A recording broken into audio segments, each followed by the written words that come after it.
Hello students, कैसे हो आप सब। उम्मीद करता हूँ आप सब अच्छे ही होंगे। अब जैसा कि आपको पता है, हम एक्सरसाइज 6.5 जो है उसकी एग्जांपल्स को सॉल्व कर रहे हैं और आज की वीडियो में हम एग्जांपल नंबर 36 से स्टार्ट करने वाले हैं। इसके पहले की जितनी भी एग्जांपल्स हैं मैं आपको लास्ट वीडियोस में वो सॉल्व करवा चुका हूँ और लास्ट वीडियो में मैंने आपको जो एग्जांपल नंबर 35 थी उसको मैंने दो मेथड से सॉल्व करवाया था। ठीक है, अब दो मेथड से सॉल्व करवाने का पर्पस यही था कि एक तो जो आपका ट्रेडिशनल मेथड है कि एनसीईआरटी में जिस तरह से उसको सॉल्व किया गया मैंने वैसे भी करवाया था और फिर मैंने इसको एक डिफरेंट मेथड से सॉल्व करवाया था जिससे वो जो क्वेश्चन है वो बहुत ईजी हो गया था। अब इतने एफर्ट्स इसमें क्यों डाले जा रहे हैं, देखो मैं कभी भी ये नहीं सोचता कि एक वीडियो में दो ही क्वेश्चन हो रहे हैं, दो ही एग्जाम्पल हो रही हैं या तीन ही एग्जाम्पल्स हो रही हैं। मुझे ये होता है कि जितना भी मैं दूं वो अच्छा दूं। अब इतने एफर्ट्स डालने का पर्पस बस यही है कि आप वो क्वेश्चंस या मतलब कि जो एग्जांपल्स हैं वो खुद सॉल्व करने के काबिल बनो। मैं जस्ट आपको बेसिक सिखाऊं, आप बेसिक इतना अच्छे से सीख जाओ कि आप क्वेश्चंस को खुद से ही सॉल्व कर पाओ। और ये जो एक्सरसाइज है, ये पर्टिकुलर ये जो एक्सरसाइज है मैक्सिमम मिनिमा, ये बहुत से बच्चों को मुश्किल लगती है और मैं तभी इतने एफर्ट डाल रहा हूँ ताकि आप इस एक्सरसाइज को भी बहुत ईजिली सॉल्व कर जाओ। और मतलब जब भी आपके सामने वो क्वेश्चन आएगा तो आप बोलते हैं ना हिंदी में कि इसको फोड़ डालेंगे और पंजाबी में बोल दिया है कि चक देंगे फटे, तो उस तरह का एटीट्यूड रख के ही आप क्वेश्चंस को सॉल्व करो। मेरा मेन मोटिव यही है। तो इसी एटीट्यूड के साथ, इसी पॉजिटिव एटीट्यूड के साथ, इसी पॉजिटिविटी से आज की वीडियो को शुरू कर दो। आज की हमारी फर्स्ट एग्जाम्पल की बात करते हैं, एग्जाम्पल नंबर 36। अब ये भी कौन सा क्वेश्चन है, स्टेटमेंट वाला क्वेश्चन है। अब जब भी स्टेटमेंट वाला क्वेश्चन आएगा तो आपके माइंड में सीधी सीधी ये मैपिंग आनी चाहिए। आपको ये पता होना चाहिए कि मुझे गिवन, मैक्सिमम या मिनिमम और लिंक पर फोकस रखना है। इससे आपको मतलब कॉन्फिडेंस मिलेगा कि यस ये क्वेश्चन मैं कर सकता हूँ। ठीक है, तो ऐसा करते हैं, स्टेटमेंट को पहले रीड करते हैं। Let AP and BQ be two vertical poles at the point A and B respectively. If AP is equal to 16 meter, BQ is equal to 22 meter, AB is equal to 20 meter, then find the distance of a point R on AB from the point A such that RP square plus RQ square is minimum. ठीक है, अब मान लो exams में आपके सामने question है, इस minimum वगैरह को देख के आपको आइडिया लग जाएगा कि ये मैक्सिमा या मिनिमा का क्वेश्चन है। ठीक है, अब पहले क्वेश्चन को समझने की कोशिश करते हैं क्योंकि हमारा पहला स्टेप मैपिंग का यही है, ऑब्जर्व द क्वेश्चन केयरफुली। ठीक है, तो ध्यान से देखो, वर्टिकल पोल्स हैं। पोल्स कैसे होंगे, on the at the points A B. अब ये कोई ए पॉइंट है, इस पर एक पोल बना हुआ है। ठीक है, एक बी पॉइंट है, इस पर एक पोल बना हुआ है। ठीक है, इनका लेवल तो सेम ही होगा। अब वो बोल रहे हैं जो ए पी है वो 16 मीटर पोल है, मतलब ये 16 मीटर है, और बी क्यू 20, ऑब्वियसली ये बड़ा बनेगा तो 22 मीटर है। ठीक है, अब वो बोल रहे हैं इनका आपस में डिस्टेंस कितना है, 20 मीटर। ठीक, then find the distance of a point R. अब कोई आर पॉइंट है ए बी के ऊपर। अब यहाँ पर ना मैं रेड में बना देता हूँ, यहाँ पर मान लो कोई पॉइंट है। ठीक है, ये मैं रेड में बनाया है। From the find the distance of a point R on A B from the point A. हमें ये वाला जो डिस्टेंस है ये फाइंड करना है। ठीक है, ये वाला डिस्टेंस जो मैंने रेड में लिखा है ये फाइंड करना है, such that R P square. अब आर पी स्क्वायर क्या है, इसको मिला देते हैं, और आर क्यू, सच दैट इसका स्क्वायर और इस साइड का स्क्वायर क्या होना चाहिए, मिनिमम। अब जो मैंने रेड में बनाया ना ये बेसिकली वेरिएबल्स हैं। वेरिएबल्स मैं क्यों बोल रहा हूं, देखो ये पोल फिक्स है 16 मीटर, ये फिक्स है 22 मीटर, ये चेंज नहीं हो सकता। बट ये जो आर पॉइंट है इसकी पोजीशन चेंज हो सकती है। देखो इसका हमें डिस्टेंस फाइंड करना है, हो सकता है ये यहाँ पर हो, ये यहाँ पर हो, ये यहाँ पर हो। हमें डिस्टेंस वो वाला फाइंड करना है ताकि ये वाला जो डिस्टेंस है, ये वाला, इन दोनों का, इसका स्क्वायर और इस साइड का स्क्वायर क्या आए, मिनिमम आए। ठीक है, अब देखो मैं आपको समझाने की कोशिश करता हूँ। आप ये डिस्टेंस निकाल लो, ये डिस्टेंस निकाल लो। ठीक है, कुछ आएगा उसका स्क्वायर कर दो, उसका स्क्वायर कर दो और ऐड कर दो। फिर यहाँ पर ये डिस्टेंस निकाल लो ऐसे करके, फिर यहाँ पर ये डिस्टेंस निकालो ऐसे करके, ऐसे करके सभी डिस्टेंस निकाल लेंगे। तो जो सबसे मिनिमम है हमें वो लिखना है। तो बहुत बड़ा काम है, तो इस काम में हमें हेल्प कौन करेगा, डेरिवेटिव। ठीक है, तो ऐसा करते हैं, सबसे पहले गिवन लिखते हैं और अपनी डायग्राम को बना लेते हैं। अब देखो ये मैंने आपकी डायग्राम बनाई है जो मैंने आपको अभी अभी रफ में समझाई थी। तो सबसे पहले गिवन को लिखते हैं। अब हमें गिवन क्या है, अब आपको पता है, लेट, आपको पता है ए पी इसकी लंबाई कितनी है 16 मीटर, बी क्यू इसकी लंबाई कितनी है 22 मीटर, ठीक है। ए बी इसकी लंबाई कितनी है टोटल 20 मीटर, ठीक है। अब देखो हमें बस ब्लैक में मैंने लिखा है, आपको पता है ब्लैक में हमेशा मैं क्या लिखता हूँ गिवन, हमें बस यही इंफॉर्मेशन गिवन है, ठीक है। अब जो भी मैं ग्रीन में लिख रहा हूँ, आपको पता है ग्रीन मतलब जिसको हमें मिनिमम रखना है या जिसका हमें डिफरेंशिएट वगैरह करना है उसको मैं हमेशा ग्रीन में लिखता हूँ, मतलब वेरिएबल को मैं हमेशा ग्रीन में लिखता हूँ। अब ये जो हमें देखो हमें क्या प्रूफ मतलब सॉरी क्या मिनिमम रखना है, तो सबसे पहले ऐसा करते हैं लेट हमें ये डिस्टेंस जो है, ये जो डिस्टेंस है ये हमें फाइंड करना है ताकि ये वाला और ये वाला इसका स्क्वायर जो है वो मिनिमम रहे, मतलब इनका स्क्वायर का सम जो है मतलब सम ऑफ स्क्वायर इनका मिनिमम रहे। तो let A R is equal to x. अब आपको पता है ये एक्स है, अगर ये एक्स है तो ये हिस्सा कितना रह गया 20 माइनस एक्स। देखो आपको पता होना चाहिए ये टोटल है, ये टोटल एक्स है तो ये कितना है 20 माइनस एक्स। इनको अब ऐड करना x प्लस 20 माइनस एक्स कितना आएगा 20 आएगा। तो इसको मैं ऐसे लिख सकता हूँ विच एम्प्लाइज बी आर कितना आएगा 20 माइनस एक्स। तो ये मैंने अपनी तरफ से सपोज कर लिया वैसे ही, ठीक है। अब हमें किसको मिनिमम रखना है, ठीक है, such that R P square plus R Q square should be minimum, ठीक है। देखो ये हमारा जो क्वेश्चन है, मतलब मैंने स्टार्टिंग के पॉइंट जो हैं वो लिख लिए। आपको पता है इसमें क्या है, देखो observe the question carefully, question मैंने समझा दिया। आइडेंटिफाई गिवन को लिख लिया, उसके बाद आइडेंटिफाई द मैक्सिमम और मिनिमम वो भी लिख लिया। अब इसके बाद try to make the term in above step in one variable with the help of given और डायग्राम, मतलब लिंक। अब लिंक सबसे इंपॉर्टेंट है, या तो हम गिवन की हेल्प से या हम डायग्राम की हेल्प से। अब जितनी हमें डायग्राम क्लियर है, हमें पता कि ये वर्टिकल पोल हैं तो ये यहाँ पर 90 का एंगल बनेगा, ठीक है। और अगर ये 90 का एंगल बनेगा, आपको पता है ऐसा करो इसको एक बार नंबर दे दो, इसको नंबर दे दो 1, ठीक है। अब आपको पता है क्योंकि हमें इसको मैथमेटिकल फॉर्म में लिखना है ना, तभी मैं इसको डिफरेंशिएट कर पाऊंगा मिनिमम करने के लिए, ठीक है। ये भी जरूरी होता है स्टेप। तो सबसे पहले ऐसा करते हैं ट्रायंगल ए पी आर, ये कोई ट्रायंगल है ए पी आर, ठीक है, जो मर्जी नेम रख लो। अब आपको पता है कि हाइपोटेन्यूज का स्क्वायर मतलब पी आर का स्क्वायर या आर पी का square is equal to A P का square plus A R square, ठीक है। अब आर पी स्क्वायर तो हमें मतलब कि मिनिमम रखना है, आपको पता ही है।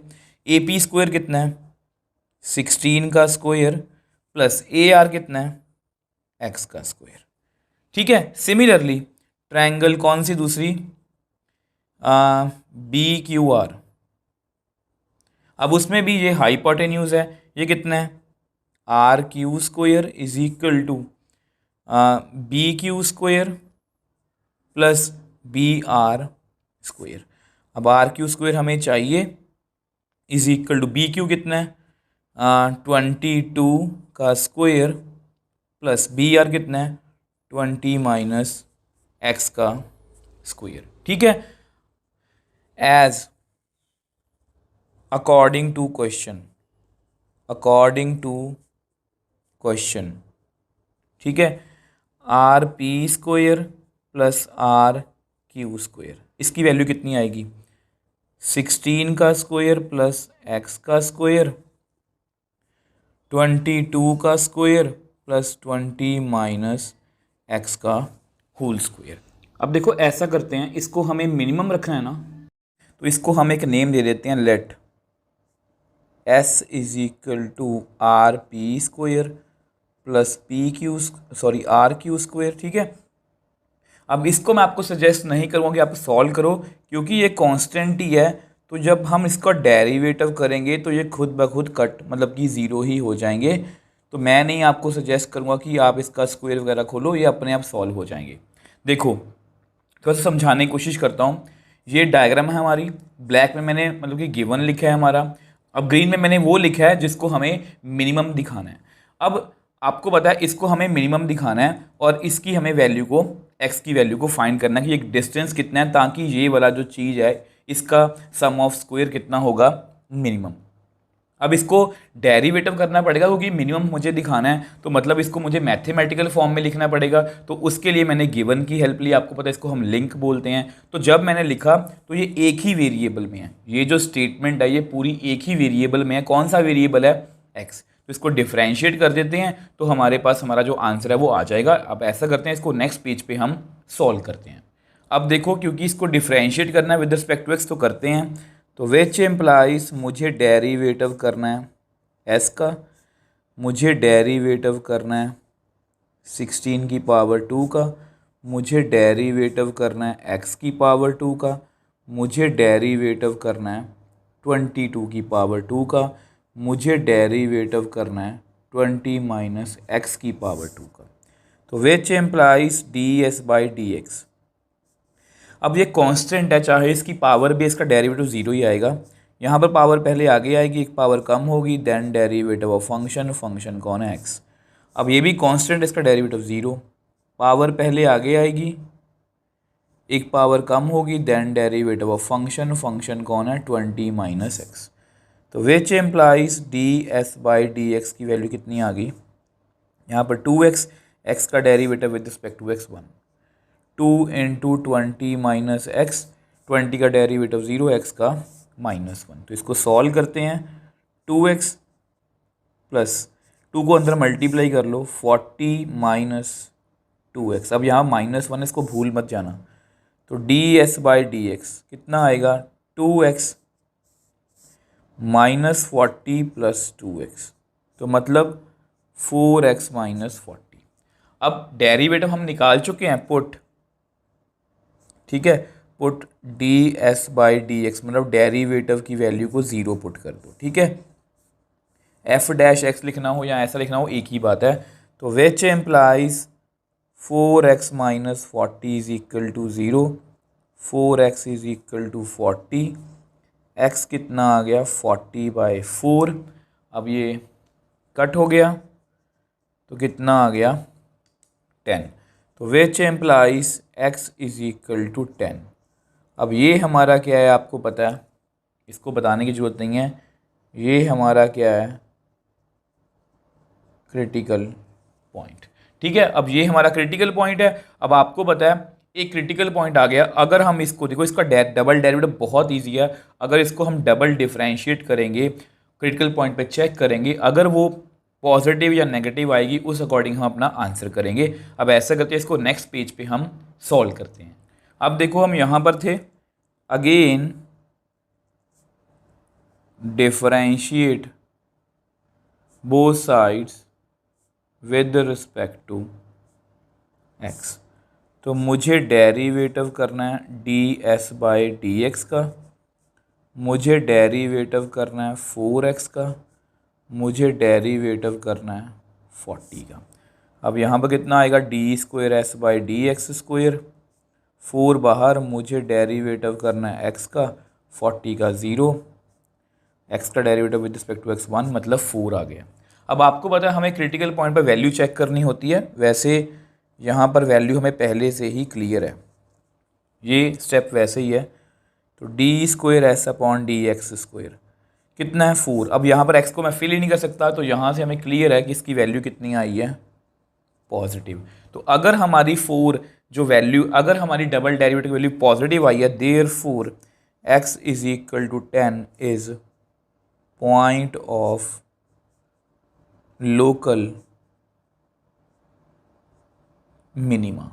और अगर ये पॉइंट ऑफ लोकल मिनिमा है, तो यहाँ पर हमें कौन सी वैल्यू मिलेगी, लोकल मिनिमम वैल्यू, ठीक है। यानी कि अगर जब हम इसको, मतलब कि जिसका देखो एस, हमारा एस को हमने डिफ्रेंशिएट किया, ठीक है। अब एस को हमने डिफ्रेंशिएट किया तो एक्स आ गया क्रिटिकल पॉइंट, एक्स कितना है 10, वहाँ पर क्या आ गई, लोकल मिनिमम, मतलब एक्स इज इक्वल टू 10 हमारा लोकल मिनिमा है। तो देयरफॉर मैं लिख सकता हूँ, यहाँ पर मैं लिख देता हूँ, S is equal to R P square plus R Q square should be minimum. ठीक है, अब मिनिमम तो है, बट उन्होंने पूछा क्या था कि वो डिस्टेंस कितना है, मतलब वो एक्स कितना है। अब एक्स कितना है आपके सामने 10 metre, so therefore distance of R from A on A B is A R is equal to 10 metre. जो मैंने आपको डायग्राम में बताया था ना, ये वाला जो डिस्टेंस है ये कितना है 10, तो ये कितना रह जाएगा, ये भी 10। मतलब अगर मैं आपको समझाना चाहूँ हम किस सिचुएशन में पहुँचे हैं, कि अगर बिल्कुल सेंटर में मैं इस पॉइंट को रखूँ, ये भी 10 ये भी 10, तो ये जो इसका सम ऑफ स्क्वायर है ये क्या होगा, हमेशा मिनिमम। और ये इस क्वेश्चन को हमने बहुत इजीली सॉल्व कर लिया, कुछ भी मुश्किल नहीं था। हमने ब्लाइंडली मैपिंग को फॉलो किया और उसी प्रोसीजर पर हम काम करते रहे, मतलब वैसे ही स्टेप्स को फॉलो करते रहे, और अल्टीमेटली बहुत इजीली हमारा जो आंसर है वो आ गया। अब देखो नेक्स्ट एग्जाम्पल 37 की बात करते हैं। अब देखो ये भी स्टेटमेंट वाला क्वेश्चन है। देखो मैंने आपको पहले भी बताया कि ये जो स्टेटमेंट वाले क्वेश्चंस है ना, इनकी जो स्टेटमेंट भी होती है ना, वो थोड़ी सी समझनी मुश्किल होती है। तो इसलिए हमेशा क्वेश्चन को ध्यान से पढ़ा करो। If length of 3 sides of a trapezium other than base are equal to 10 centimetre, then find the area of trapezium when it is maximum. अब मैक्सिमम से मुझे थोड़ा सा आइडिया लग गया कि ये मैक्सिमा या मिनिमम का क्वेश्चन है, अगर आपको एग्जाम्स में ऐसा क्वेश्चन आता है तो। अब आपको पहले ही बता दूं कि ये जो क्वेश्चन का सोल्यूशन है मैं एनसीईआरटी से थोड़ा डिफरेंट वे से करवाऊंगा। एनसीईआरटी में इसको थोड़ा सा मुश्किल तरीके से सॉल्व किया गया है, बट मैं आपको इसको ईजी वे में सॉल्व करवाऊंगा। अब देखो तब बात करेंगे जब वो बात होगी कि हम कहाँ से डिफरेंट जा रहे हैं। अब देखो इस क्वेश्चन को पहले समझते हैं। देखो पहले आपको ये पता होना चाहिए कि ट्रेपीजियम की शेप कैसी होती है। आपको याद होगा मैंने आपको एक्सरसाइज 6.1 में सभी शेप्स बताई थी। ठीक है, ये ट्रेपीजियम है, तो इसको साथ साथ में रफ में भी समझ लेते हैं। अब देखो ये ट्रेपीजियम है, इसमें दो साइड्स पैरेलल होती हैं, ये भी और ये भी। पहले आपको क्वेश्चन समझाने की कोशिश करता हूँ। ठीक, अब वो बोल रहे हैं इसकी 3 sides of A trapezium other than base, ये बेस है ना, ये बेस है, नीचे वाला बेस है, वो सभी क्या 10-10 सेंटीमीटर। अब आपको पता है वैसे ट्रेपीजियम मतलब कि सिमेट्रिकल नहीं होता। ध्यान से देखो यहाँ पर ये कम थोड़ी सीधी है, ये थोड़ी सी फ्लैट है। ट्रेपीजियम की ये दोनों साइड्स पर पैरेलल होती हैं, इनका कुछ अता पता नहीं होता। बट क्योंकि ये 10 सेंटीमीटर है और ये भी 10 सेंटीमीटर है, और आपस में ये पैर मतलब ये इतना इधर नहीं जाएगा, मतलब ये जो सिमेट्रिकल डायग्राम होगी कुछ ऐसी होगी, मतलब ये यहाँ पर नहीं है, 10-10 सेंटीमीटर ही होगा। मतलब ये बिल्कुल इक्वल, मतलब ऐसा मैं आपको क्या कहना चाह रहा हूँ, एक तो होता है ट्रेपीजियम, ऐसा भी ट्रेपीजियम ही होता है। ध्यान से देखो ये भी ट्रेपीजियम ही है। ठीक है, बट यहाँ पर ये सिमेट्रिकल होगी, ये जितनी टेढ़ी ये है उतनी ही टेढ़ी ये होगी, क्योंकि दोनों 10-10 सेंटीमीटर है।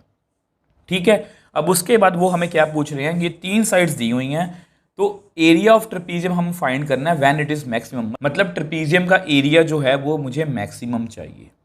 ठीक है, अब हमें वो पूछ क्या रहे हैं, मैक्सिमम कब होगा। अब देखो आपको पता है एरिया ऑफ ट्रेपीजियम क्या होता है, मैंने क्या लिखा हुआ है, a + b × h, मतलब सम ऑफ पैरेलल साइड्स, मतलब इस साइड का सम, मतलब ये आपका एरिया है, ये वैसे लिख देता हूँ आपकी नॉलेज के लिए, × h, ये आपकी हाइट है। तो ये एरिया हमें निकालना है और मैक्सिमम एरिया निकालना है कि सबसे बड़ा एरिया कब होगा। अब देखो मैं आपको समझाना चाह रहा हूँ क्वेश्चन में एक्चुअल में है क्या। वो एक्चुअल में ये पूछ रहे हैं कि बेस कितना होना चाहिए, बेस कितना होना चाहिए ताकि हमारा जो एरिया है वो मैक्सिमम आ जाए। अब आपको शायद मेरी बात समझ में आई होगी कि बेस कितना लूँ ताकि मेरा एरिया जो है वो मैक्सिमम आ जाए। अब पहले ऐसा करते हैं, इसकी डायग्राम को बना लेते हैं। अब देखो ये इसकी डायग्राम है, ये ट्रेपीजियम है, 10-10-10। ठीक है, सबसे पहले गिवन को लिखते हैं। हमें पता है लेट सी डी कितना है 10 सेंटीमीटर, ए डी कितना है 10 सेंटीमीटर, बी सी कितना है 10 सेंटीमीटर। ठीक है, अब बारी आती है कि हमें क्या मतलब कि मैक्सिमम करना है। ठीक है, area of trapezium should be maximum. तो एरिया जो है वो मैक्सिमम होना चाहिए। और आपको पता है एरिया ऑफ ट्रेपीजियम कितना होता है, तो ये आपका एरिया का फॉर्मूला है 1/2 sum of parallel sides into height. अगर आपको नहीं पता तो आपको ये याद होना चाहिए। तो विच एम्प्लाइज, इसको आप ए लिख लेना, ए कितना आ गया, अगर इसको मैथमेटिकल फॉर्म में लिखूँ 1/2 sum of parallel sides. Parallel sides कौन कौन सी हैं, A B plus C D into H. अब हाइट हमारे पास नहीं है, अब हाइट को मैं ड्रॉ कर लेता हूँ। अब देखो यहाँ पर मैंने हाइट ड्रॉ कर लिया। आपको पता है हाइट हमेशा परपेंडिकुलर ही होती है, हाइट कभी भी टेढ़ी नहीं हो सकती। तो ये मैंने दो हाइट्स वैसे ही बना ली, और ये दोनों हाइट्स क्या हैं, सेम ही हैं, क्योंकि पैरेलल साइड्स के बीच में डिस्टेंस हमेशा सेम ही होता है। ठीक है, अब दो क्यों बनाई हैं, अगर आप ध्यान से देखो तो यहाँ पर ये जो चीज़ है, मतलब ये जो मतलब कि लिखा हुआ है मैंने, ये भी 10 सेंटीमीटर ही आएगा। ठीक है, आपको मैं रफ में भी समझा देता हूँ। अगर ये मुझे पूरा पार्ट नहीं पता, बट मुझे इतना पता है कि अगर मैं सीधी लाइन ड्रॉ करूँगा तो ये 10 सेंटीमीटर ही होगा। अब इन दोनों का मुझे नहीं पता। अब ये दोनों क्या है मैं आपको बता देता हूँ। देखो जैसा कि मैंने आपको बताया कि ये जो ट्रेपीजियम है ये दोनों तरफ सिमेट्रिकल है। ठीक है, तो ये अगर x है मान लो, तो ये भी कितना है, x है। ठीक है, अगर मुझे x पता लग जाए तो मुझे बेस की टोटल लेंथ पता लग जाएगी और मेरा एरिया क्या हो जाएगा, मैक्सिमम हो जाएगा। मतलब ये मेरा क्वेश्चन है। ठीक है, एरिया मैक्सिमम होने के लिए मुझे x की वैल्यू जो है वो फाइंड करनी है। ठीक, अब ऐसा करते हैं, इसको हम नेक्स्ट पेज पे सॉल्व करते हैं। अब देखो हम यहाँ पर थे, ठीक है, अब ये आपका ट्रेपीजियम है, ये आपके एरिया का फॉर्मूला है। अब आपको पता है कि एरिया मैक्सिमम होना चाहिए, मतलब इसको हमें डिफरेंशिएट करना है। बट यहाँ पर अभी हमें कुछ भी क्लियर नहीं है, तो इसको मैथमेटिकल फॉर्म में लिखने की कोशिश करते हैं। अब आपको पता है जो आपका सी डी है वो तो मुझे पता है 10 सेंटीमीटर है। ठीक है, यहाँ मैं लिखना भूल गया, ये कितना है एक्स, मैंने आपको पहले बताया था कि दोनों सेम है, क्योंकि डायग्राम हमारी सिमेट्रिकल है, यहाँ पर भी 10 यहाँ पर भी 10। ठीक है, तो ए बी कितना होगा, ए बी कितना है, A P plus P Q plus Q B, A P plus P Q plus Q B. अब ए पी कितना है एक्स, पी क्यू कितना है 10, क्यू बी कितना है एक्स। तो ए बी की वैल्यू कितनी आई, 2x प्लस 10। ठीक है, अब हाइट की बारी रहेगी। अब हाइट को हम कैसे कैलकुलेट करेंगे, देखो ध्यान से, ये सब कुछ मैं क्यों कर रहा हूँ, क्योंकि मुझे इसको डिफरेंशिएट करना है। अब मैंने ए बी और सी डी को तो एक्स में लिख लिया, अब ये हाइट एच में है, तो मैं डिफरेंशिएट किस तरह से करूँगा, ये सब कुछ मुझे एक ही वेरिएबल में चाहिए। और आपको पता है मैंने आपको मैपिंग में भी क्या बताया, मैंने गिवन लिख लिया ब्लैक में, ग्रीन में मैंने मैक्सिमम या मिनिमम जिसको रखना है वो लिख लिया। अब हमें पता है कि इसको हमें एक वेरिएबल में लिखना है। अब यहाँ पर x तो आ गया, अब ये h की प्रॉब्लम है हमारे पास, तो हम क्या करेंगे, गिवन की हेल्प से, लिंक की हेल्प से करेंगे। In triangle A P D, आपको पता है ये राइट एंगल ट्रायंगल है, तो ए डी का square is equal to A P का स्क्वायर प्लस डी पी का स्क्वायर। अब ए डी कितना है 10, ए पी कितना है x, डी पी कितना है h। तो यहाँ से आप ऐसा करो, h स्क्वायर की वैल्यू निकाल लो, 10 square minus x square, which implies h is equal to 10 square minus x square under root.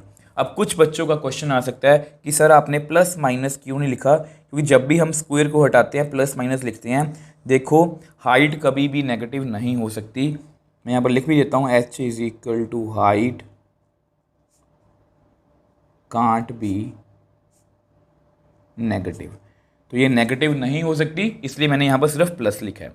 अब हम क्या करेंगे, अब लिखते हैं दोबारा, which implies area is equal to 1/2, A B कितना है आप मेरे को बताओ, 2x प्लस 10। मैं यहाँ पर अंडरलाइन कर देता हूँ इनको, ध्यान से देखो, ये और ये।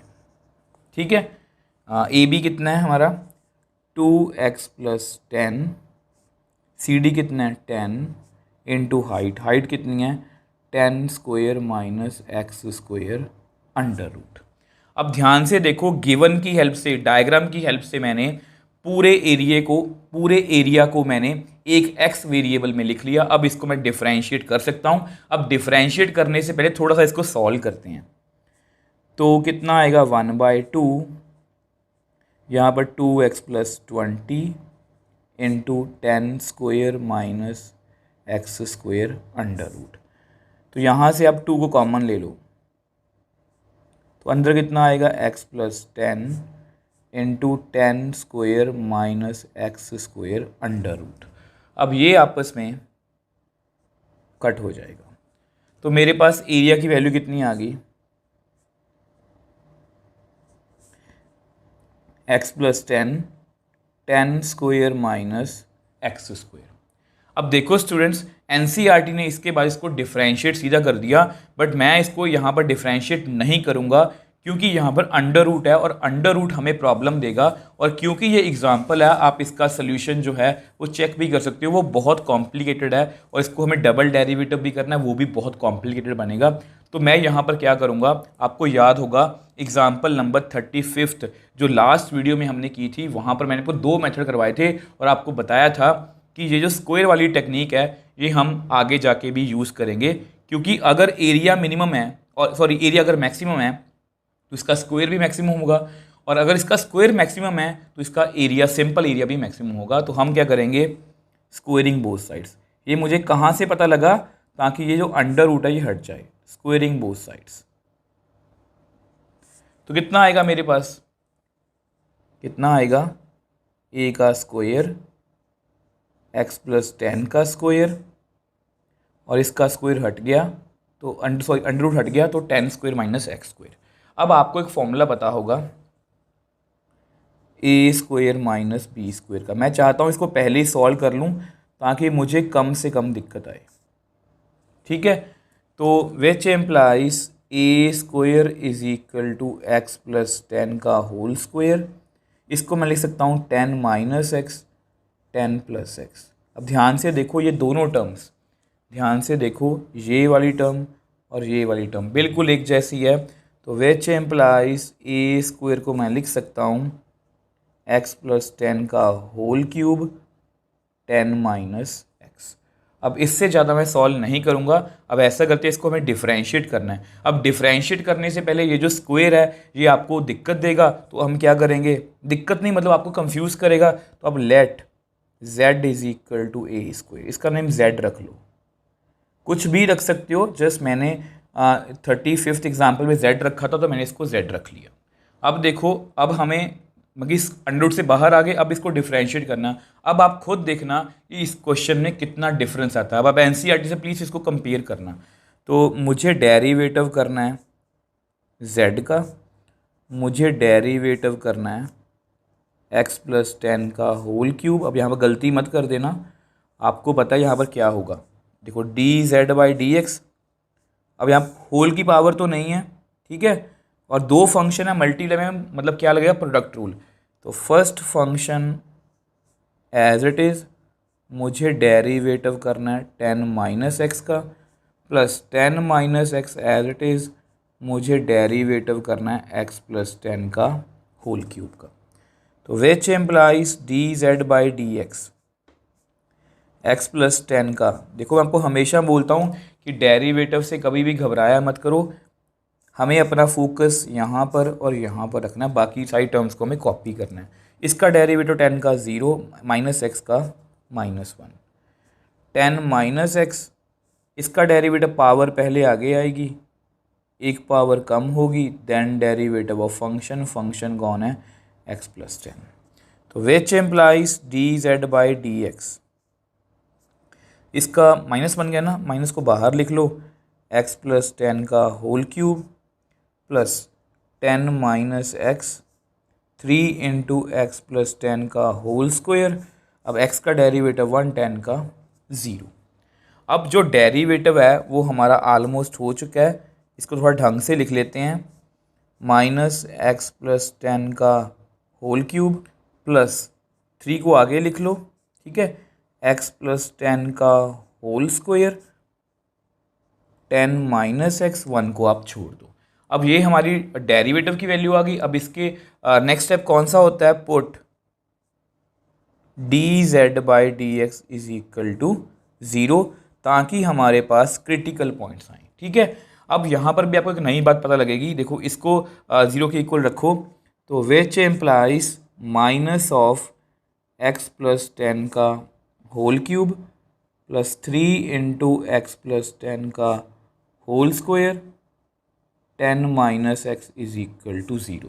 तो काफ़ी बड़ी स्टेटमेंट है, बस ध्यान से देखो, ये टर्म और ये टर्म कॉमन आ रही है, तो कॉमन ले लेते हैं। एक्स प्लस 10 का आप स्क्वायर कॉमन ले लो, अंदर कितना आएगा, माइनस एक्स प्लस 10, स्क्वायर बाहर आ गया तो एक्स प्लस 10 रह गया। 3 एक्स प्लस 10 का स्क्वायर बाहर है, तो 10 minus x is equal to 0। इसको सॉल्व करते हैं, एक्स प्लस 10 का whole square minus x minus 10, इस माइनस को मैं अंदर ले गया, यहाँ पर 30 minus 3x is equal to 0, which implies x plus 10 का होल स्क्वायर, यहाँ पर कितना आएगा, minus 4x plus 20 is equal to 0। तो विच एम्प्लाइज, ऐसा करो, चलो एक मैं स्टेप कर ही देता हूँ, एक्स प्लस 10 का होल स्क्वायर, आप यहाँ से ना 4 को कॉमन ले लो, अंदर कितना आएगा, minus x plus 5 is equal to 0। अब 3 नंबर्स की प्रोडक्ट 0 है, 4 तो 0 नहीं हो सकता, मतलब 2 नंबर्स की, तो ईदर एक्स प्लस 10 का whole square is equal to 0 और minus x plus 5 is equal to 0। तो which implies x plus 10 is equal to 0 minus x plus 5 is equal to 0, which implies x is equal to minus 10, x is equal to 5। अब देखो पहली बार ऐसा हुआ कि statement वाले question में 2 critical points आए हैं और इनमें से एक रिजेक्ट हो जाएगा। रिजेक्ट क्यों होगा, ये वाला। अब आप पूछोगे सर क्यों, आपको पता है as x is equal to length, आपको पता है ये ट्रेपीजियम की लेंथ है, एंड लेंथ बोल लो, इसको साइड बोल लो, डिस्टेंस बोल लो, कांट बी नेगेटिव। ठीक है, तो इसका मतलब ये जो वैल्यू है ये हमारी रिजेक्ट हो जाएगी। तो यहाँ पर मैं लिख देता हूँ रिजेक्टेड। तो हमारे पास एक ही क्रिटिकल पॉइंट आया, वो कौन सा है, x इज इक्वल टू 5। अब देखो आपको पता है हम यहाँ पर थे, आपको पता है यहाँ पर हमारे पास 2 क्रिटिकल पॉइंट थे, x is equal to -10, x is equal to 5। अब -10 को मैंने रिजेक्ट किया है क्योंकि x क्या थी, हमारी लेंथ या साइड बोल सकते हो, कुछ भी बोल सकते हो, और वो कभी भी नेगेटिव नहीं हो सकती। अब ये आपका सिंगल डेरिवेटिव है, आपको पता है। इसके बाद हमारा नेक्स्ट स्टेप क्या होता है, इसको फिर से डिफरेंशिएट करना है। तो differentiate again both sides with the respect to x। तो मुझे डेरिवेटिव करना है d z by d x का।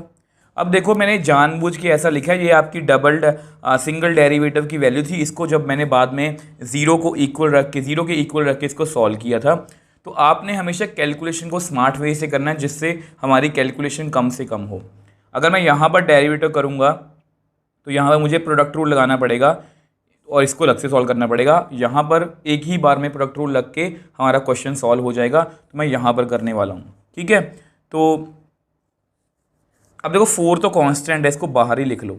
मुझे डेरिवेटिव करना है x प्लस 10 का whole square minus x plus 5। ठीक है, तो मुझे इसका डेरिवेटिव करना है। तो इसका डेरिवेटिव आपको पता है D square z by d x square. 4 तो बाहर ही है। अब देखो यहाँ पर 2 फंक्शन है, पावर तो नहीं है, 2 फंक्शन है, दोनों मल्टीप्लाई में है, मतलब यहाँ पर क्या लगेगा, प्रोडक्ट रूल। तो x प्लस 10 का whole square as it is, मुझे डेरिवेटिव करना है माइनस एक्स प्लस 5 का, plus minus x plus 5 as it is, मुझे डेरिवेटिव करना है x प्लस 10 के होल स्क्वायर का। तो which implies D square z by d x square. अब x प्लस 10 का होल स्क्वायर, अब देखो इसका डेरिवेटिव कितना आएगा, -1 5 का 0 प्लस -x प्लस 5। अब 2 पावर आगे आएगी, एक पावर कम होगी, then derivative of function, function कौन है, x प्लस 10।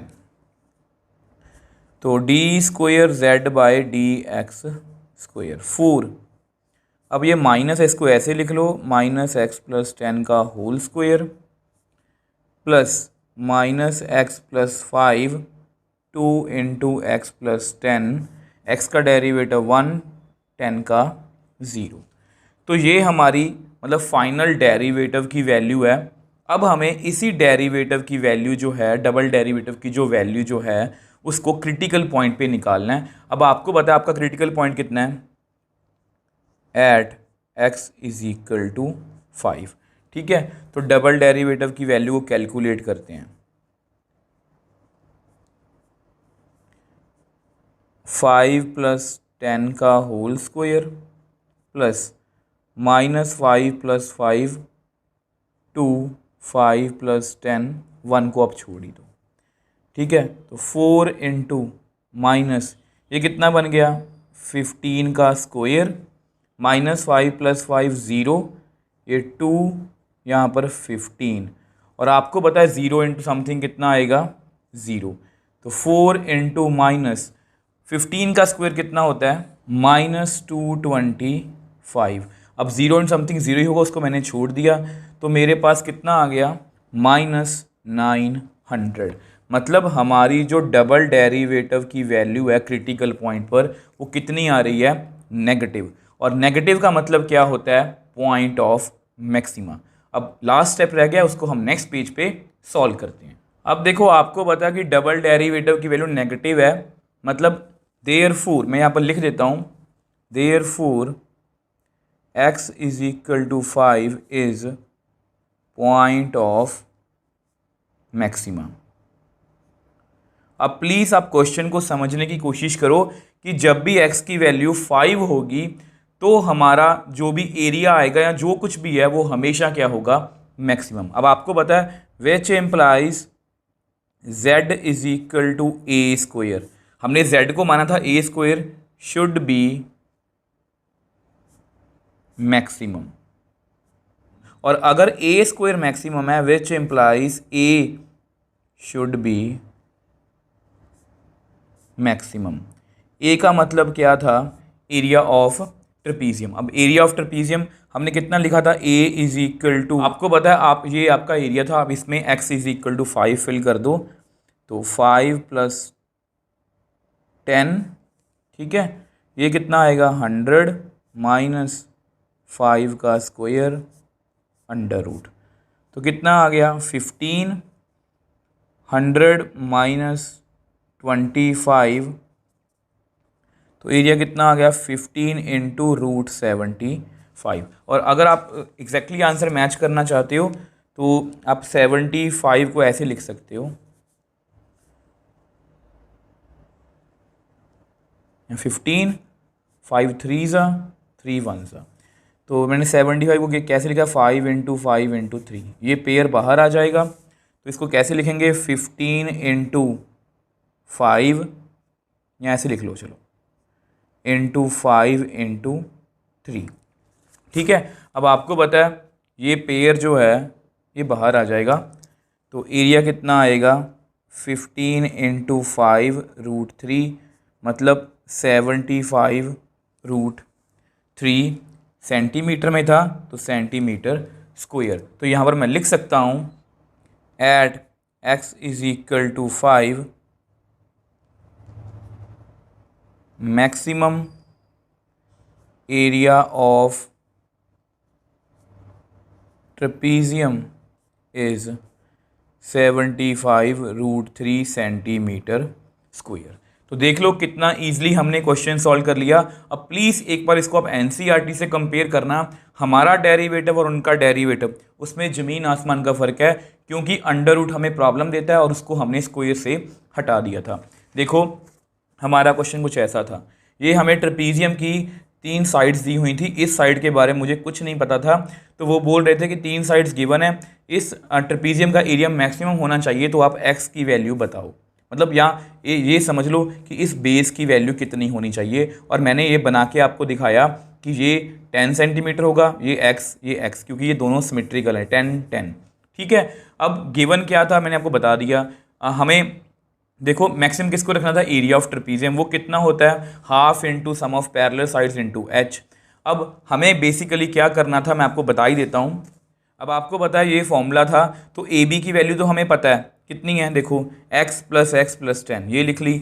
सी डी की वैल्यू भी मुझे पता 10 सेंटीमीटर। अब हाइट मुझे निकालनी थी, तो मैंने पाइथागोरस लगा के हाइट को भी इन टर्म्स ऑफ x लिख लिया, तो मेरा पूरा एरिया जो है वो इन टर्म्स ऑफ x आ गया। तो मैंने इसको स्क्वेयरिंग करी, क्योंकि यहाँ पर अंडर रूट था, एनसीईआरटी ने इसको डायरेक्टली डिफरेंशिएट किया है, उससे हमारा जो डेरिवेटिव है वो थोड़ा सा मुश्किल हो जाता है, तो मैंने इसको रिमूव कर दिया स्क्वेयरिंग करके और इसको डिफरेंशिएट कर दिया। अब उसके बाद इसको सॉल्व किया तो हमारे पास मतलब कि x की 2 वैल्यूज आई, -10 और 5। इसको मैंने रिजेक्ट किया क्योंकि x की वैल्यू नेगेटिव नहीं हो सकती, क्योंकि x क्या है, लेंथ है, साइड बोल सकते हो, डिस्टेंस बोल सकते हो, कुछ भी बोल सकते हो, ये नेगेटिव नहीं हो सकती। अब उसके बाद डबल डेरिवेटिव की वैल्यू कैलकुलेट की और क्रिटिकल पॉइंट 5 फिल किया, तो मेरे पास कितनी वैल्यू होगी डबल डेरिवेटिव की, नेगेटिव। यानी कि x = 5 हमारा क्या हुआ, क्रिटिकल पॉइंट, तो वहाँ पर हमें क्या मिलेगा, नेगेटिव है तो पॉइंट ऑफ मैक्सिमा, तो मतलब हमें हमेशा मैक्सिमम वैल्यू मिलेगी। तो मैंने एरिया कैलकुलेट किया, तो हमारे पास अल्टीमेटली हमारा आंसर जो है वो आ गया। अब देखो स्टूडेंट्स, देख लो आप दोनों में डिफरेंस देख सकते हो। तो इस तरह अगर आप मतलब लेक्चर को अच्छे से देखते हो तो आपको हमेशा एक नई चीज़ सीखने को मिलेगी। आज आपको नई चीज़ सीखने को मिली है कि हम स्क्वायर से भी इस तरह से क्वेश्चन को सॉल्व कर सकते हैं, और हमने बहुत डिफरेंटली सॉल्व किया है, और हमारा जो क्वेश्चन है वो एज कंपेयर टू एनसीईआरटी वो ईजिली सॉल्व हो गया। सो नेक्स्ट एग्जाम्पल 38 की बात करते हैं। Prove that the radius of right circular cylinder of greatest curved surface area which can be inscribed in a given cone is half of that of the cone। अब देखो students, जो मैं आपको starting से बोल रहा हूँ ना, मैक्सिमा एंड मिनिमा में स्टेटमेंट वाले क्वेश्चन सबसे इंपॉर्टेंट है। तो मेनली जो स्टेटमेंट वाले क्वेश्चन जिनके बारे में बात कर रहा था कि जो आपको टफ लग सकते हैं, वो ये वाले हैं। मतलब अगर जो मैंने मैपिंग आपको करवाई है, वैसे तो हम इस मैपिंग से काफ़ी क्वेश्चन सॉल्व कर चुके हैं, बट ये जो क्वेश्चन है ये खास है, क्योंकि यही लेवल है जो आपको आगे जाके एक्सरसाइज में भी क्वेश्चंस आएंगे, और ऐसे ही क्वेश्चन आपको मिसलेनियस में भी पूछे जाएंगे। मतलब ये वो क्वेश्चन है जो आपको एग्जैक्टली एग्ज़ाम में ऐसा पूछा जा सकता है, इतना अच्छा क्वेश्चन है ये। ठीक है, मतलब सभी, अगर आपने देखो ये क्वेश्चन कर लिया अच्छे से, आपको समझ में आ गया, तो मान लो आपको मैक्सिमा एंड मिनिमा भी क्लियर है। ऑलमोस्ट सभी क्वेश्चन इसी लेवल के हैं। मिसलेनियस में सिर्फ 1 या 2 क्वेश्चंस होंगे जो बहुत टफ लेवल के हैं, बट उनको भी हम इजीली सॉल्व कर लेंगे, बट ऑलमोस्ट सभी क्वेश्चन इसी लेवल के हैं। अगर आपको ये समझ में आ गया तो समझ लो आप मैक्सिमा और मिनिमा की जो बाजी है वो भी जीत गए हो। मतलब मैक्सिमा और मिनिमा में आपको कोई भी प्रॉब्लम नहीं आने वाली। अब देखो, अब क्वेश्चन को समझने की कोशिश करते हैं। Prove that the radius of right circular cylinder. Statement को बहुत ध्यान से समझना, ये इतनी जल्दी समझ में नहीं आएगी। अब राइट सर्कुलर सिलेंडर को देख के घबराना मत, यहाँ पर सिलेंडर की बात हो रही है, और सिलेंडर की शेप आपको पता है, ये आपकी सिलेंडर की शेप मैंने आपको 6.1 में बताया था। ये कर्व्ड सरफेस एरिया, ये टोटल सरफेस एरिया, ये वॉल्यूम। ठीक है, radius of right circular cylinder of greatest volume, greatest curved surface area which can be inscribed in a given cone is half of that of cone। तो जो बातें important है मैं वहाँ पर अंडरलाइन करने वाला हूँ, जैसे ग्रेटेस्ट कर्व्ड सरफेस एरिया और गिवन कोन। जैसा कि मैंने आपको बताया था, हमारा कोई भी क्वेश्चन ऐसा वो गिवन और मैक्सिमम, मिनिमम और लिंक के आसपास घूमेगा। तो हमने क्वेश्चन में देख लिया ग्रेटेस्ट कौन है, कर्व्ड सरफेस एरिया। मतलब कि जो कर्व्ड सरफेस एरिया वो हमारा ग्रेटेस्ट रहना चाहिए, किसका, सिलेंडर का। Which can be inscribed in a given cone. अब इसमें कोन की बात भी हो रही है, सिलेंडर की बात भी हो रही है, इसको मैं डबल डायग्राम क्वेश्चन बोलता हूँ, ये बहुत इंपॉर्टेंट है। अब यहाँ पर क्या है, गिवन कोन। अब गिवन कोन का मतलब क्या है, आपको याद होगा मैंने मैपिंग में क्या लिखा था, identify given terms formula as required that will behave like constant. देखो मैंने सब कुछ पहले से लिख रखा है, यही मेरी रिसर्च है, यही मेरा वर्क है कि ये जो टर्म है ना, ये जो गिवन टर्म है, ये हमारे लिए कांस्टेंट है। तो यहाँ पर हमारे लिए जो कोन है वो हमारा कांस्टेंट है। ठीक है, ये दो बातें होगी। अब इसमें क्योंकि ये डबल फिगर क्वेश्चन है, इसमें एक एक्स्ट्रा क्वेश्चन पूछा गया है कि जो रेडियस ऑफ सिलेंडर है, पहले लाइन पढ़ो, prove that radius of cylinder is half of that of cone. मतलब रेडियस की, सॉरी सिलेंडर की जो रेडियस है वो कोन की रेडियस से हाफ है, ये हमें प्रूव करना है। ठीक है, आई होप पहले आपको क्वेश्चन जो है वो अच्छे से समझ आया होगा। अब ऐसा करते हैं, पहले इसकी डायग्राम बना लेते हैं। अब देखो ये मैंने आपको डायग्राम बना के दिखाई है कि कोन के अंदर सिलेंडर है। देखो डायग्राम बहुत इंपॉर्टेंट है, इसमें डबल डायग्राम क्वेश्चन है, क्योंकि मैंने आपको बताया होगा, देखो स्टार्ट में बताया था कि जो ये थर्ड स्टेप है ना, with the help of given और डायग्राम, तो यहाँ पर हमें डायग्राम बहुत हेल्प करने वाली है। ठीक है, अब देखो जैसा कि आपको मेरा पैटर्न याद है कि मैं ब्लैक में हमेशा इन क्वेश्चंस में लिखता हूँ गिवन, और ग्रीन में क्या होता है, जो वेरिएबल होता है। अब यहाँ पर गिवन कौन है, ठीक है, तो यहाँ मैं लिख देता हूँ सिंस कोन इज गिवन। क्योंकि कोन गिवन है तो इसके मतलब कि जितने भी मतलब कि जो होंगे ना, हाइट, रेडियस, स्लैंट हाइट, जो भी कुछ होगा वो सब कुछ क्या होगा, कांस्टेंट। सो देयरफॉर इसको नेम दे देता हूँ, जैसे ए बी सी। ठीक है, तो therefore A B is equal to, इसको मैं हाइट ले लेता हूँ, ये हाइट है ए बी, तो ये क्या है, कांस्टेंट। ये आपको याद रहेगा, ये बहुत हेल्प करने वाला है जिस तरह से मैं क्वेश्चन आपको करवाऊंगा।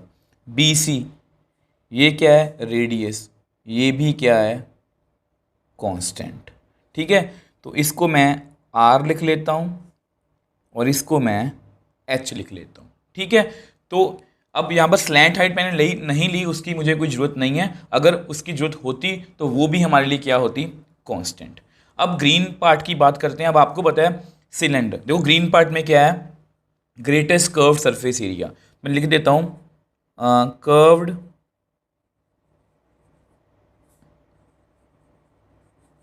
Surface area of cylinder should be greatest मतलब मैक्सिमम। तो सिलेंडर का जो एरिया है वो मैक्सिमम होना चाहिए। अब सिलेंडर के भी जो यूनिट्स वगैरह हैं, या जैसे रेडियस वगैरह या हाइट वगैरह, उसको भी लिख लेते हैं। ठीक है, अब देखो यहाँ पर इसकी रेडियस होगी, आपको पता है यहाँ पर इसकी रेडियस होगी। ठीक, इसको भी नेम देने की कोशिश करते हैं। ऐसा करो, इसको अलग कलर से दे देते हैं नेम, जैसे ए बी सी है ना, तो ये मान लो पी क्यू और ये पी भी है। ठीक है, तो पी क्यू। अब आपको पता है देयरफॉर इसको अगर मैथमेटिकल लैंग्वेज में तो ऐसा करते हैं, इसको नेक्स्ट पेज पे लिखते हैं। मैं आप बता देता हूँ आपको, पी क्यू ये क्या है, आपकी रेडियस है, सिलेंडर की रेडियस है। अब इसको मैं आर नहीं लिखूंगा क्योंकि आर मैं पहले लिख चुका हूँ। अब इसको ऐसा करते हैं, क्योंकि ये वेरिएबल है तो इसको एक्स लिख लेते हैं, क्योंकि हम मोस्टली एक्स और वाई में ही कंफर्टेबल होते हैं। सेम वे से आपको पता है, देखो ये एक सिलेंडर है, ये इसकी रेडियस होती है, ठीक है, और ये इसकी क्या होती है, हाइट, मतलब ये वाली क्या होती है, इसकी हाइट। तो ये जो पोर्शन है, ये वाला जो मैं ग्रीन में बना रहा हूँ, ये इसकी क्या हाइट, तो इसको लिख लो वाई। ठीक है, मैं यहाँ पर लिख देता हूँ वेयर एक्स क्या है, रेडियस, वाई क्या है, हाइट। ठीक है, अब इसको आप आर और एच भी ले सकते हो, small r small h, but मैंने जानबूझ के एक्स और वाई में लिया। अब ऐसा करते हैं, इसको मैं आपको नेक्स्ट पेज पे एक्सप्लेन करता हूँ। अब देखो हमने कांस्टेंट लिख लिए, कर्व्ड सरफेस एरिया हमारा जो है वो मैक्सिमम होना चाहिए। उसका मैंने फॉर्मूला लिख लिया, आपको पता है surface area, curve surface area of cylinder कितना होता है 2πr/h। ठीक है, इसको ऐसा करते हैं, नेम दे देते हैं एरिया 2π। अब लास्ट पेज मैंने लिखा था कि रेडियस क्या है हमारी x और h हमारा क्या है y, वेयर x क्या है रेडियस, y क्या है हमारी हाइट। ठीक है, इसको अपन नंबर दे दो। अब देखो ये मैक्सिमम होना चाहिए, ये क्या होना चाहिए मैक्सिमम होना चाहिए, मतलब इसको हमें डिफरेंशिएट करना पड़ेगा, मतलब इसको एक वेरिएबल में होना चाहिए। अगर हम मैपिंग के पास जाएं, मैंने observe question carefully, identify given term, देखो ब्लैक में सब कुछ गिवन है, which should be maximum area, उसको भी लिख लिया। Try to make term in above step in one variable. अब ये जो टर्म है ये एक वेरिएबल में होनी चाहिए, पाई और 2 तो कांस्टेंट है, एक्स और वाई मतलब एक वेरिएबल में होना चाहिए। और आपको पता है ये किसकी हेल्प से होगा, गिवन या डायग्राम, इसको हम क्या बोलते हैं लिंक। अब यहाँ पर देखो ऐसे क्वेश्चंस में डायग्राम बहुत इंपॉर्टेंट रोल प्ले करती है, तो बहुत ध्यान से हमें लिंक ढूंढना है। अब लिंक इतनी बात आप याद रखना, गिवन हमेशा लिंक हमें हमेशा गिवन की हेल्प से मिलेगा। अब इसके लिए ना आपको ट्रायंगल्स का सिमिलर होने का कंसेप्ट पता होना चाहिए। अगर मैं दो ट्रायंगल्स की बात करूं, देखो in triangle APQ and triangle ABC, ठीक है। तो अगर मैं दोनों ट्रायंगल्स यहाँ पर रफ में बनाऊं, अब देखो यहाँ पर मैंने दो ट्रायंगल्स बनाई हैं, क्यों बनाई है ये आपको मैं अभी बता दूंगा, क्योंकि हमें लिंक ढूंढना है। ठीक है, हो सकता है अभी आपको मुश्किल लगे, बट ऐसे जितने भी क्वेश्चंस होंगे लिंक हम हमेशा ऐसे ही ढूंढेंगे, थोड़ा बहुत स्टेटमेंट का चेंज वगैरह हो सकता है। अब देखो APQ ये ट्रायंगल है, अब आपको पता है कि ये जो एंगल है ये 90 है। सेम वे से ABC, क्योंकि हाइट हमेशा 90 के एंगल पर ही होती है, तो मैं यहाँ पर भी बना लेता हूँ। ठीक है, तो आप लिख सकते हो angle P is equal to angle B, ये कितना है 90। देखो ये स्टेप आप कंप्लीटली छोड़ सकते हो। ठीक है, आप सीधा बता सकते हो कि ये दोनों ट्रायंगल्स क्या हैं सिमिलर, मैं आपको बताने वाला हूँ। देखो APQ में A है, ABC में भी A है, तो एंगल A क्या है कॉमन, क्या है कॉमन। और आपको पता है अगर दो कॉरस्पॉन्डिंग एंगल्स, मतलब देखो P और B, A और A, ये कॉरस्पॉन्डिंग एंगल्स अगर दो इक्वल आ जाएं, therefore triangle APQ similar to triangle ABC।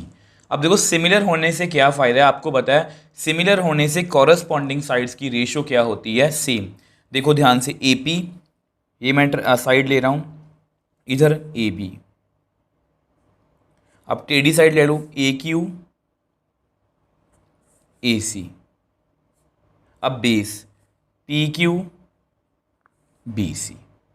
ठीक है, अब हमें बस ये डिसाइड करना है कि हमें कौन सी साइड नहीं चाहिए। ठीक है, क्योंकि देखो ध्यान से, अगर आप यहाँ पर ध्यान से देखो AQ ये साइड पे है, ये स्लैंट हाइट है, इसकी कोई ज़रूरत नहीं है। AC इसकी भी कोई ज़रूरत नहीं है, तो इसकी नो नीड, इसकी हमें साइड लेने की कोई ज़रूरत नहीं है। तो which implies AP by AB PQ by BC। देखो ये जो मैंने स्टेप आपको बताया इसकी एक्सप्लेनेशन आपको कहीं पर भी नहीं मिलेगी, सभी ने बताया कि ये ट्रायंगल बस सिमिलर होती हैं। तो अगर आपको स्किप करना है तो आप स्किप कर सकते हो, मुझे लगा कि मुझे आपको बताना चाहिए कि क्यों होता है। और सिमिलर ट्रायंगल्स की कॉरस्पॉन्डिंग साइड्स की रेशियो क्या होती है सेम। अब आप मेरे को बताओ AP क्या है। ठीक है, अब AP पे आप फंसोगे कि AP क्या है। ध्यान से देखो ये AB क्या है, ये AB कंप्लीटली क्या है X। मैं आपको रफ में समझाने की कोशिश करता हूँ। देखो ये पूरा AB है, ये पूरा AB है, और ये कंप्लीट क्या है H। ठीक है, अब इसमें यहाँ पर कोई P पॉइंट है। अब P पॉइंट जो है मैं रेड में बना लेता हूँ, ये वाला जो हिस्सा है ये Y है, तो ये हिस्सा कितना बच गया आप मेरे को बताओ H माइनस वाई। ध्यान से देखो ये वाला हिस्सा कितना बच गया H माइनस वाई। ठीक है, तो अगर आपको लिखना है तो मैं लिख भी देता हूँ, बाद में लिख दूंगा चलो। तो ए पी कितना है, h minus y. A B कितना है, ए बी कम्प्लीटली एच है। पी क्यू कितना है, एक्स है। और बी सी कितना है, आर है। ठीक है, अब देखो यहाँ मैं लिख देता हूँ, बिकॉज ए पी को मैं लिख सकता हूँ A B minus P B, और विच एम्प्लाइज ए बी कितना है एच और पी बी कितना है, आपको पता है पी बी कितना है वाई। तो इस तरह से मैंने लिखा है। अब देखो, अब आपके मन में आ रहा होगा कि सर हम ये सब कुछ क्यों कर रहे हैं। देखो, मैं बेसिकली एक्स या वाई में एक इक्वेशन चाहता हूँ, या तो एक्स में हो या वाई में हो। अब यहाँ से आप ऐसा करो, आप एक्स में निकाल लो, तो इसको आप उधर मल्टीप्लाई कर दो, तो कितना आएगा, r h minus y divide by h is equal to x. अब हम क्या करेंगे, ये x की वैल्यू को यहाँ पर फिल कर देंगे, उसको डिफ्रेंशिएट कर देंगे। अब आप में से कुछ बच्चों के मन में सर डाउट आएगा कि सर ये कितनी सिंपल इक्वेशन थी और आपने कितनी कॉम्प्लिकेटेड कर दी। देखो, हो सकता है ये अभी आपको कॉम्प्लिकेटेड लग रही हो, थोड़ा सा इसको सॉल्व करते हैं। इसको ऐसे लिख लो, h by h minus y by h. ठीक है, तो ये कितनी बन जाएगी, r, ये कट हो जाएगा तो कितना आएगा, 1 माइनस वाई बाय एच। देखो, अभी आपको ये लग रहा होगा कि सर आपने कितनी कॉम्प्लिकेटेड कर दी। ये कॉम्प्लिकेटेड आपको लग रही है, बट एक्चुअल में ये बहुत इजी है, पुट इन वन। ऐसा मैं क्यों बोल रहा हूँ, क्योंकि मैंने आपको क्या बताया, आर क्या है, कांस्टेंट, एच क्या है, कांस्टेंट। तो सिर्फ एक ही वेरिएबल है वाई, और यहाँ पर भी वाई है, तो ये इसको डिफ्रेंशिएट करना हमारे लिए बहुत इजी है। अब ऐसा करते हैं, इसको मैं नेक्स्ट पेज पे आपको एक्सप्लेन करता हूँ। अब देखो, हम यहाँ पर थे ना, तो वैल्यू फिल करो, area is equal to 2 pi, x की जगह पर r 1 minus y by h into y. ठीक है, तो यहाँ पर आप लिख भी लेना। चलो थोड़ा सॉल्व करते हैं। तो which implies area is equal, देखो 2 पाई आर, ये सभी कांस्टेंट हैं। इस वाई को अंदर मल्टीप्लाई कर लो, तो कितना आएगा, y minus Y square by h. अब प्लीज़ देखो ध्यान से, एच और आर को देख के हमें घबराना नहीं है। एच एंड आर, मैं बार बार बोल रहा हूँ, h and r both are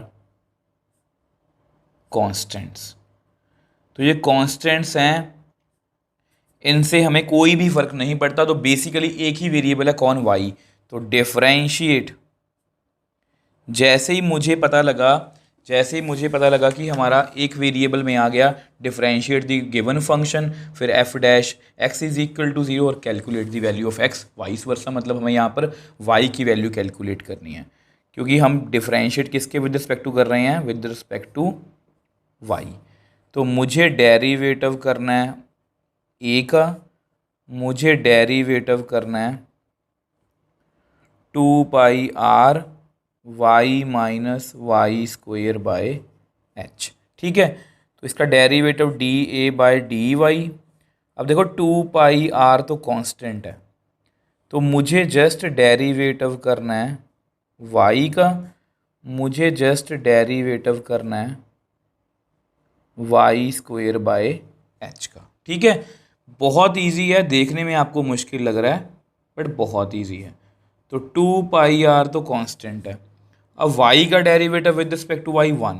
अब यहाँ पर आपको बात समझा दूँ, मान लो मुझे x/2 का डेरिवेटिव करना है, तो मैं क्या करता हूँ, ये 1/2 तो कॉन्स्टेंट्स को बाहर लिख लिया, मुझे जस्ट डेरिवेटिव करना है x का। सेम h तो कांस्टेंट है, तो 1/h को बाहर लिख लो, मुझे जस्ट डेरिवेटिव करना है y स्क्वायर का।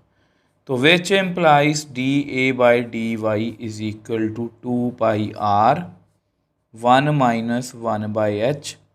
पावर पहले आगे आएगी, पावर कम होगी, then derivative of function, function कौन है, y। तो which implies d A by d y is equal to 2 pi r 1 minus 2 y by h. ठीक है, y का derivative with respect to y 1। तो ये हमारी डेरिवेटिव की वैल्यू है। अब आपको पता है, अब हमें क्या करना है, put f dash x is equal to 0, मतलब dA/dy इज इक्वल टू 0। तो इसको 0 कर लेते हैं ताकि हमें क्रिटिकल पॉइंट मिले। तो which implies 2 pi r 1 minus 2y/h, ये कितना है, 0। अब ये तो कांस्टेंट है, ये तो 0 नहीं हो सकता क्योंकि r क्या है, r रेडियस ऑफ कोन, और अगर रेडियस ऑफ कोन 0 हो गई तो हमारा जो सिलेंडर है वो उसके अंदर आएगा ही नहीं, तो इसलिए r कभी भी 0 नहीं हो सकता। तो which implies 1 minus 2y/h is equal to 0, which implies 1 is equal to 2y/h, which implies 2y is equal to h, which implies y is equal to h/2। ध्यान से देखो, ये वैसे हमारा नहीं, एक्चुअल में हमें शायद रेडियस को प्रूव करना था। हाँ जी, रेडियस को प्रूव करना है। अभी हमारा आंसर नहीं आया, मुझे लगा कि ये आंसर आ चुका है कि हाइट, देखो ये हाइट ऑफ क्या है, ये क्या है, हाइट ऑफ सिलेंडर, ये क्या है, हाइट ऑफ कोन, ये भी उसका हाफ है। चलो ये हमें प्रूव नहीं करना था, इसको आप लिख के रख लो, इसको आप ऐसा करो नंबर 2 दे दो। ठीक है, ये हमारा क्या है, क्रिटिकल पॉइंट। अब फिर एक बात बता देता हूँ ताकि आप इसको नॉर्मल क्वेश्चन ही समझो। आपको लगेगा सर क्रिटिकल पॉइंट तो कांस्टेंट होता है, बच्चों ये भी कांस्टेंट है, h/2 क्या है, कांस्टेंट है। अब हमें क्या करना है, डबल डेरिवेटिव, और ये बहुत सिंपल सा डेरिवेटिव की वैल्यू है, इसको नेक्स्ट पेज पे हम सॉल्व करते हैं। अब देखो हम यहाँ पर थे ना, तो इसको again differentiate both sides with respect to y। ठीक है, तो मुझे डेरिवेटिव करना है dA/dy का, मुझे डेरिवेटिव करना है 2 पाई r 1 माइनस 2y/h का। तो इसका डेरिवेटिव कितना आएगा, d² a/dy²। 2 पाई r तो कांस्टेंट है, तो मुझे जस्ट डेरिवेटिव करना है 1 का, मुझे जस्ट डेरिवेटिव करना है 2y/h का। तो d² a/dy², 2 पाई r, 1 का डेरिवेटिव 0। अब 2 और h दोनों कांस्टेंट है, इसको बाहर लिख लो, मुझे जस्ट डेरिवेटिव करना है y का। ठीक है, तो d² a/dy² की वैल्यू कितनी आ गई, 2 पाई r, 0 को छोड़ दो, माइनस 2/h, और h का derivative with respect to, sorry y का derivative with respect to y 1। ठीक है, तो ये हमारी फाइनल डेरिवेटिव की वैल्यू आ चुकी है। थोड़ा सॉल्व करते हैं, -4 पाई r अपॉन h।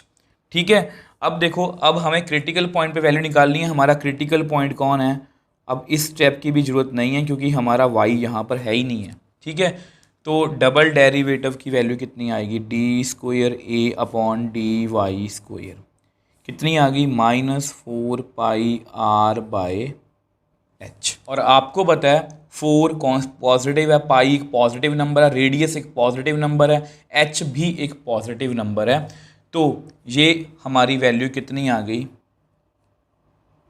नेगेटिव, क्योंकि इसके बाहर नेगेटिव है। ठीक है, आप लिख भी सकते हो एज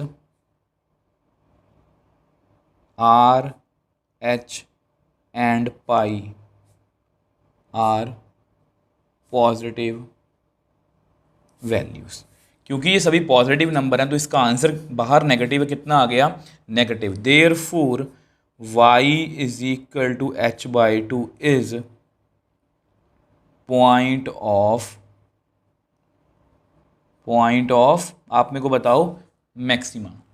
अब देखो y क्या है, हमारी हाइट ऑफ सिलेंडर। अब ये पॉइंट ऑफ मैक्सिमा है, बट हमें रेडियस की टर्म में आंसर करना है। आपको पता है उन्होंने बोला कि radius of cylinder is half of that of cone, वो कोन की रेडियस का हाफ है, तब हमारा जो एरिया होगा सिलेंडर का वो क्या होगा, मैक्सिमम।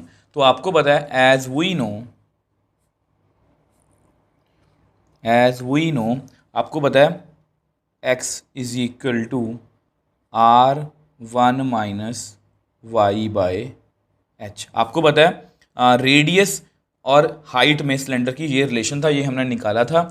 तो आप इस वैल्यू को फिल कर दो, x is equal to R1 minus y की वैल्यू कितनी है h/2, तो नीचे कितना है h। ठीक है, y की वैल्यू मैंने फिल कर दी h/2। अब ये आपस में कट हो गया, तो हमारे पास कितना रह गया 1 माइनस 1/2। तो इसको सॉल्व करते हैं, 2 माइनस 1/2 मतलब r इंटू 1/2 मतलब r/2, which implies x is equal to r/2, which implies radius of cylinder is equal to half of radius of cone. तो ये हमें प्रूव करना था, तो मैंने प्रूव कर दिया। तो यहाँ पर हम लिख लेते हैं, तो ये मैंने वही स्टेटमेंट लिख दी कि जब भी x मतलब सिलेंडर की जो रेडियस है वो कोन की रेडियस का हाफ होगी, जब भी सिलेंडर की जो रेडियस है वो कोन की रेडियस का हाफ होगी, तब उसका जो कर्व सरफेस एरिया होगा वो क्या होगा, maximum. Hence radius of cylinder of greatest curve surface area which can be inscribed in a given cone is half of that cone. तो हमने क्वेश्चन को देखो सॉल्व कर लिया। तो कहाँ से स्टार्ट किया था हमने, अब देखो बेसिकली हमारा क्वेश्चन यहाँ से स्टार्ट था, प्रूव दैट रेडियस ऑफ, मतलब देखो यहाँ पर एक कोन गिवन था, ग्रेटेस्ट को मैंने अंडरलाइन किया क्योंकि मुझे इसको मैक्सिमम रखना था, और गिवन कोन को मैंने अंडरलाइन किया क्योंकि ये हमेशा कांस्टेंट रहेगा, तो मैंने उसी अकॉर्डिंग वेरिएबल लिए हैं। ये ब्लैक में सारा कोन है, मतलब ये कांस्टेंट रहेगा हमेशा हमारे लिए, मैंने यहाँ पर लिख भी दिया। और कर्व सरफेस एरिया हमारा क्या होना चाहिए, मैक्सिमम। तो मैंने उसकी रेडियस और हाइट जो है उसको एक्स और वाई सपोज कर लिया। अब उसके बाद जस्ट मुझे ये देखना था कि इसको मुझे डिफरेंशिएट करना, तो ये एक ही वेरिएबल में होना चाहिए था। तो इसके लिए मैंने लिंक की हेल्प ली, ये ट्रायंगल ली और एक बड़ी ट्रायंगल ली। ठीक है, अब मैंने आपको ये स्टेप करके दिखाया कि ये और कॉरस्पॉन्डिंग एंगल 90-90 के हैं, ये दोनों सेम है, कॉमन है, तो ये ट्रायंगल सिमिलर होगी, तो कॉरस्पॉन्डिंग साइड्स की रेशियो क्या होगी, सेम। इसकी हमें ज़रूरत नहीं है, इसको छोड़ दिया। तो यहाँ पर मैंने इसकी वैल्यू लिख ली, सब कुछ आपको करके दिखाया, और x की वैल्यू आ गई कितनी, इतनी। अब हो सकता है कुछ बच्चों को लगे कि सर ये मुश्किल है, मुश्किल नहीं है, ये r और h हमारे लिए क्या है, कॉन्स्टेंट्स हैं, ये हमें कोई भी प्रॉब्लम नहीं देंगे। अब उसके बाद जैसे ही मैंने वैल्यू को फिल किया तो ये डेरिवेटिव हमारे लिए बहुत ईजी था, सिंपल सा डेरिवेटिव तो मैंने कर लिया। तो मैंने उसको 0 के इक्वल रखा, तो हमारी क्रिटिकल पॉइंट आ गया y is equal to capital H/2। अब उस क्रिटिकल पॉइंट पे मैंने डिफरेंशिएट किया, उसका साइन चेक किया, वो कितना आया, नेगेटिव, क्योंकि r और h क्या हैं, पॉजिटिव नंबर है, तो नेगेटिव है मतलब पॉइंट ऑफ मैक्सिम है। अब देखो यहाँ पर मेरे पास h में रिलेशन आया था, आपकी जो NCERT है उसमें डायरेक्टली रेडियस के साथ रिलेशन आ रहा है, वो ऐसा कोई बड़ी बात नहीं है। हो सकता है कि इस क्वेश्चन में ये भी पूछा जा सकता था कि height of the cylinder is half of that of cone, कुछ भी पूछा जा सकता है और किसी में भी कन्वर्ट किया जा सकता है। तो मैंने एक रिलेशन से, जो x और y में रिलेशन था, उसी से मैं वापस से रेडियस के रिलेशन में चला गया। मतलब जब भी सिलेंडर की हाइट जो है, सॉरी सिलेंडर की जो रेडियस है वो कोन की रेडियस का हाफ होगी, तब जो हमारा कर्व्ड सरफेस एरिया वो क्या होगा, मैक्सिमम।